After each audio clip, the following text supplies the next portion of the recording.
ఇప్పుడు జగన్మోహన్ రెడ్డి గారు మాజీ ముఖ్యమంత్రి. ఇప్పుడు జగన్మోహన్ రెడ్డి గారు గవర్నర్ గారిని కలవడం తప్ప అండి? గవర్నర్ గారిని కలవాలనుకోవడం పెద్ద నేరమా అండి? కాదుగా. మరి గవర్నర్ గారిని కలిసినంత మాత్రాన నిన్న రాష్ట్రం మొత్తం కూడాను అసలు ఎలా ఉందంటే పరిస్థితి, ఒక్కొక్కడు ఒక్కో న్యూస్, ఒక్కొక్కడు ఒక్కో వార్త. గవర్నర్ గారు కలిశారు, గవర్నర్ గారిని కలిశారు, గవర్నర్ గారు కలిశారు, గవర్నర్ గారిని కలిశారు. ఇంకా ఉంది, గవర్నర్ గారు కాళ్ళు ఎట్టేసుకోండి జగన్మోహన్ రెడ్డి. ఎందుకంటే ఆల్రెడీ లిక్కర్ కేసులు అరెస్ట్ చేస్తున్నారుగా, అందు గురించి గవర్నర్ గారిని కలిశారు. ఏంటి లేదు, కనీసం నా శ్రీమతి భారతీ రెడ్డి గారిని అయినా వదిలిపెట్టమని చెప్పండి అని రిక్వెస్ట్ చేయడానికి వెళ్ళాడు జగన్మోహన్ రెడ్డి గారు. లేదు ఏంటి, కొన్ని వారాలైనా ఆపండి కేసు అని చెప్పి అడగడానికి జగన్మోహన్ రెడ్డి గారు వెళ్ళారు. ఇదేనండి న్యూస్. నిజంగా ఎక్కడ పడితే అక్కడ నిన్నంతా ఎలా ఉందంటే గవర్నర్ గారిని కలవడం పెద్ద ఏదో నేరంలాగా. ఏంటి, జగన్మోహన్ రెడ్డి గవర్నర్ని కలిసాడు, ఇంకేం లేదు, ఇక అయిపోయింది సీను అన్నట్టుగా మాట్లాడుకొచ్చారు. అసలు వాస్తవాలు ఏంటి, నిజాలేంటి, వీళ్ళు ఏం మాట్లాడుకుంటున్నారు, ఇవన్నీ చూద్దాం ఖచ్చితంగా. ఫస్ట్ అయితే మీ బాధ్యతగా లైక్ చేయండి. లైక్ చేస్తే వాస్తవాలు ప్రజలకు తెలియాలి, లేకపోతే అదే నిజాలు అనుకుంటారు. కాబట్టి మీరు ఫస్ట్ లైక్ చేయండి. లైక్ చేస్తే ఎక్కువ మందికి ఇన్ఫర్మేషన్ షేర్ అవుతుంది. షేర్ చేయండి. కొత్తగా మన ఛానల్ చూస్తే పక్కాగా సబ్స్క్రైబ్ చేయండి. మీ అమూల్యమైన అభిప్రాయాన్ని కామెంట్ రూపంలో ఖచ్చితంగా తెలియజేయండి. మీరు ఏమనుకుంటారనేది. ఒక్కసారి మహాన్యూస్ వంశీ గారు మీ అందరికి బాగా పరిచయమైన వ్యక్తే. ఆయన అయితే కనుక చాలా బాగా ఒక రకమైన జ్యోతిష్యం చెప్తున్నాడు. ఆయన ఏమని, జగన్మోహన్ రెడ్డి గారు గవర్నర్ గారి దగ్గరికి ఎందుకు వెళ్ళారు, ఒకవేళ వెళితే ఏం మాట్లాడుంటారో, ఏంటి గవర్నర్ గారితో జగన్మోహన్ రెడ్డి గారు ఇదే మాట్లాడతారో అని ఒక రకమైనటువంటి జ్యోతిష్యం చెప్తున్నాడు ఆయన. మరి ఈ వృత్తి ఎప్పుడు ప్రారంభించారో తెలియదు, కానీ ఇప్పుడు తప్పే ఉందండి. మాజీ ముఖ్యమంత్రి అయినా ఎవరైనా సరే గవర్నర్ని కానీ మర్యాదపూర్వకంగా కొన్ని సందర్భాల్లో కలవాల్సి వస్తుంది.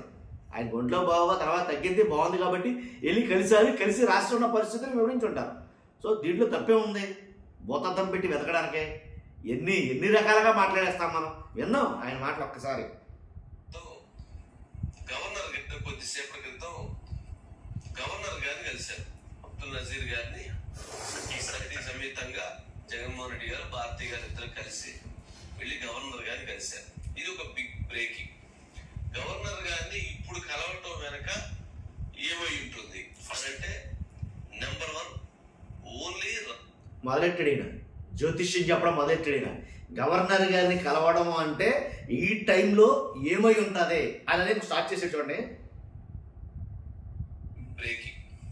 గవర్నర్ గారిని ఇప్పుడు కలవటం వెనక ఏమై ఉంటుంది అంటే, నెంబర్ 1 ఓన్లీ రాజకీయ పరిణామాలు, రాష్ట్రంలో జరుగుతున్నటువంటి రాజకీయ పరిణామాలు. నెంబర్ 2 లిక్కర్ కేస్ సెంట్రిక్ గా జరుగుతున్నటువంటి అంశాలు. ఈ రెండింటిని దృష్టిలో పెట్టుకుని జగన్మోహన్ రెడ్డి గారు సతీ సమేతంగా వెళ్లి కలిశారు. మరి సజ్జల రామకృష్ణారెడ్డి గారు ఉన్నారో లేదో నాకు తెలియదు, కానీ ఆయన చెప్పేసరిగా అర్థమైపోయింది, మొత్తం క్లియర్ చెప్పాడు. రాష్ట్ర ప్రజలు అందరూ ఎందుకు వెళ్ళాడో అనుకున్నారు పాపం ఆ మైకులు. కానీ ఈయన మాత్రం క్లియర్ కట్గా చెప్పాడు. ఈయన రెండు కారణాలంట. లిక్కర్ కేసు ఉంది కదా, దానికోసం వెళ్ళాడు. తర్వాత ఇంకోటి, అలా 2 కారణాలతో తగ్గొట్టేశాడు ఈయన. కాబట్టి ఇంకోటి ఏంటి, సజ్జల గారు ఉన్నారో లేదో ఇంక అనుమానం. యాక్చువల్గా అయితే జ్యోతిష్యం చెప్పడానికి తెలిసిపోతుందిగా మూడో వ్యక్తి ఉన్నారో లేదో అనేది. లేకపోతే ఆయనకి కూడా తెలియని అంశాలు. ఈ రెండింటిని దృష్టిలో పెట్టుకుని జగన్మోహన్ రెడ్డి గారు సతీ సమేతంగా వెళ్లి కలిశారు. మరి సజ్జల రామకృష్ణారెడ్డి గారు ఉన్నారో లేదో నాకు తెలియదు, కానీ ఆయన లేకపోతే ఆయనకి కూడా తెలియనటువంటి అంశాలని వాటిని కూడా గవర్నర్ గారితో చర్చించడానికి లేదా అంశాల గురించి మాట్లాడటానికి అయ్యుండేటువంటి అవకాశం ఉంది. సజ్జల గారిని తీసుకెళ్ళాలని చెప్పి కొత్తగా తెల్లేస్తాడు. ఏంటి, సజ్జల గారికి కూడా తెలియని అంశాలు ఏమైనా ఉంటే కనుక సజ్జల గారిని తీసుకెళ్ళడం కరెక్ట్ కాదు కాబట్టి ఆయన అక్కడ రాసేసి ఈయన వెళ్ళి ఆ విషయాలు మాట్లాడేస్తున్నాడు అని చెప్పేస్తున్నారు ఈయన. సరే, ఇక్కడ జగన్మోహన్ రెడ్డి గారు ఇప్పుడు గవర్నర్ గారు కలిసి రాష్ట్రంలో ఉన్నటువంటి లా అండ్ ఆర్డర్ పరిస్థితి అని చెప్తారు. అట్లాగే లిక్కర్ కేసులో అన్యాయంగా అక్రమంగా ఈ అరెస్టులు జరుగుతున్నాయని చెప్పేటువంటి ప్రభావం ఒప్పుకున్నారుగా. ఎలా అంటే లా అండ్ ఆర్డర్ బాగోలేదని చెప్తారు, అలాగే లిక్కర్ కేసులో అన్యాయంగా అక్రమంగా అరెస్టులు జరుగుతున్నాయి అని ఆయనే చెప్పేస్తాడు నిజంగా. కాబట్టి మెచ్చుకోవాలి ఆ విషయం. ఒక్కసారి మళ్ళీ ఆర్డర్ పరిస్థితి అని చెప్తారు. అట్లాగే లిక్కర్ కేసులో అన్యాయంగా అక్రమంగా ఈ ఈ అరెస్టులు జరుగుతున్నాయని చెప్పేటువంటి ప్రభావం కీలకంగా ఉంటుంది. ఇదే ముఖ్యమైనటువంటి అంశం ఏంటంటే చంద్రబాబు నాయుడు గారు ఇటీవల గవర్నర్ గారిని కలిశారు. మనం చూస్తే 10 days బ్యాక్. ఆ 10 days బ్యాక్ కలిసినప్పుడు ఈ కేసుకు సంబంధించి లిక్కర్ కేసులో 3,500 కోట్ల రూపాయలు ఎలా దోపిడీ జరిగింది, అదే విధంగా 30,000 కోట్ల రూపాయల ట్రాన్సాక్షన్ ఎక్కడ దీంట్లో గేమ్ ఆడారు, దీంట్లో ఒక 30,000 మందికి పైగా ప్రాణాలు ఎలా పోయాయి అనేటువంటి వాటిని చాలా క్లియర్ గా ఆయనకి ఎక్స్ప్లెయిన్ చేశారట.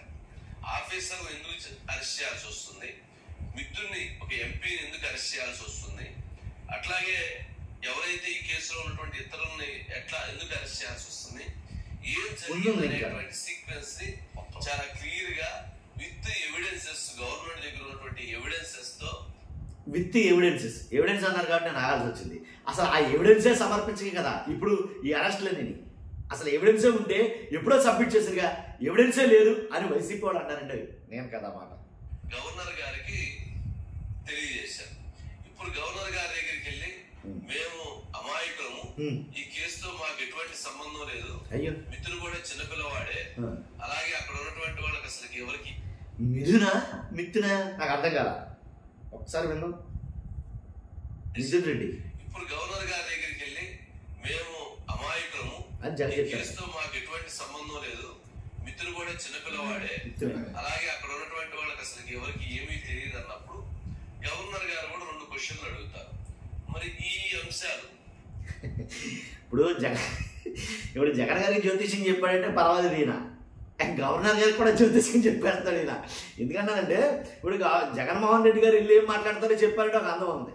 ఇప్పుడు గవర్నర్ గారు ఏం చెప్తారో కూడా ఈయన చెప్పేస్తే ఇంకా మామూలు జ్యోతిష్యం కాదు, ఇది బేబత్సం అరాచకం. ఇది ఒకసారి 50-60 వాళ్ళకి అసలు ఎవరికి ఏమీ తెలియదు అన్నప్పుడు గవర్నర్ గారు కూడా 2 క్వశ్చన్లు అడుగుతారు. ఆయన అడిగి చెప్పేస్తారు. ఈ అంశాలు, ఈ 50-60 కోట్ల రూపాయలు ఎలా వెళ్ళినాయి, ఈ డిస్టిలరీస్ అన్ని మీ చేతిలోకి ఎలా వచ్చినాయి, అలాగే ఈ ట్రాన్సాక్షన్ సంబంధించినటువంటి ఈ ఎవిడెన్సెస్ ఏంటి, ఇందులో వాసుదేవ్ రెడ్డి ఇచ్చిన స్టేట్మెంట్ ఏంటి, విజయసాయి రెడ్డి గారు ఇచ్చిన స్టేట్మెంట్ ఏంటి, మిగిలినటువంటి వాళ్ళు అప్రూవ్ గా మారినటువంటి వాళ్ళు ఇచ్చిన స్టేట్మెంట్స్ ఏంటి, ఇప్పుడు లోపల ఉన్నటువంటి నిందితులు చెప్పినటువంటి అంశాలు ఏంటి అని. ఎందుకంటే ఆయన న్యాయమూర్తి గారు కాబట్టి చాలా చక్కగా ఒక ఆయన లా చేసిన జస్టిస్ అయ్యారు కాబట్టి ఒక 2 క్వశ్చన్లు వేసినప్పుడు ఆ 2 క్వశ్చన్లకి ఆన్సర్ చెప్పలేనటువంటి పరిస్థితుల్లో జగన్మోహన్ రెడ్డి గారు ఉంటారు.